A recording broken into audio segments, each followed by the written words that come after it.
အလုံးလုံးတဲ့ချိန်မှာစိတ်ပင်ပန်းစရာမလိုတလို့ပဲတရားထိုင်တဲ့ချိန်မှာလည်းစိတ်ပင်ပန်းစရာမလိုဘူး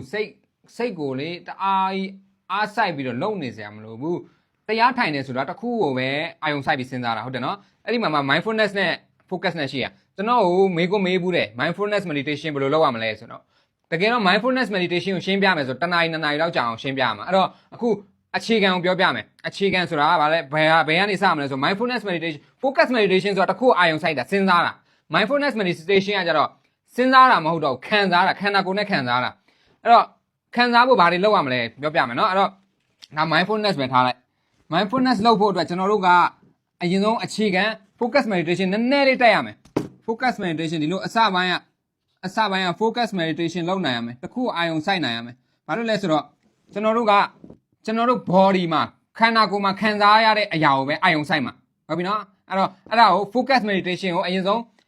းသင်ပေးမယ်အဲ့တော့ focus meditation မှာကျွန်တော်တို့ငယ်ကလေးကသင်ခဲ့ရတယ်ဘာလဲဆိုတော့ညလုံးမိတ်လိုက်ထိုင်လိုက်ပြီးရင်ဝင်လေထက်လေကိုပဲအာယုံစိုက်တခြားတွေကိုမစဉ်းစားနဲ့ဟုတ်ပြီနော်အဲ့ဒါကိုပဲကျွန်တော်တို့ပျော်အောင်လုပ်တဲ့နေရှိဘယ်လိုလုပ်မလဲဆိုတော့ကိုကြိုက်တဲ့သချင်းဖွင့်လိုက်အဲ့သချင်းအတန်တစ်ခုတည်းကိုပဲအာယုံစိုက်ပတ်ဝန်းကျင်တစ်ခုလုံးကိုမေ့ပလိုက်ဟုတ်ပြီနော်အဲ့ဒါလေ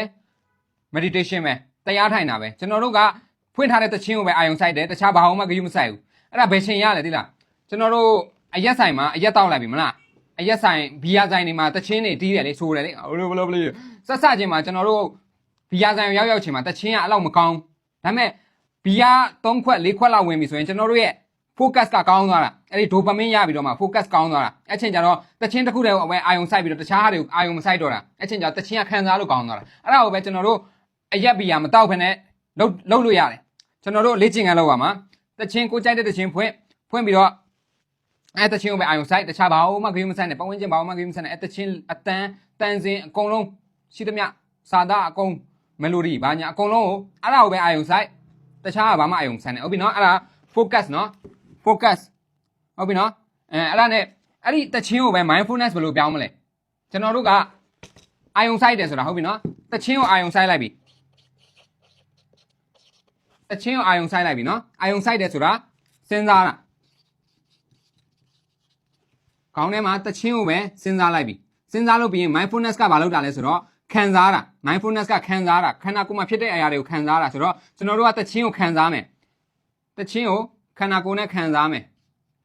းမယ်ဆိုရင်ဘယ်လိုလုပ်ရမလဲဆိုတော့ကျွန်တော်တို့ကတချင်းအတန်ကိုခန္ဓာကိုယ်တစ်ခုလုံးမှာဝင်သွားတယ်လို့မျိုးရိမ့်မယ်မျက်လုံးနဲ့မိတ်တချင်းကိုပဲနားထောင်တချင်းကိုပဲစဉ်းစားပြီးရင်တခြားပတ်ဝန်းကျင်မှာရှိရဘာမှမစဉ်းစားနဲ့ဘဝမှာဖြစ်တဲ့ပြဿနာတွေဘာတွေအကုန်လုံးကိုဖယ်ထားအဲ့ဒီတချင်းအတန်ကိုပဲအာယုံစိုက်နော်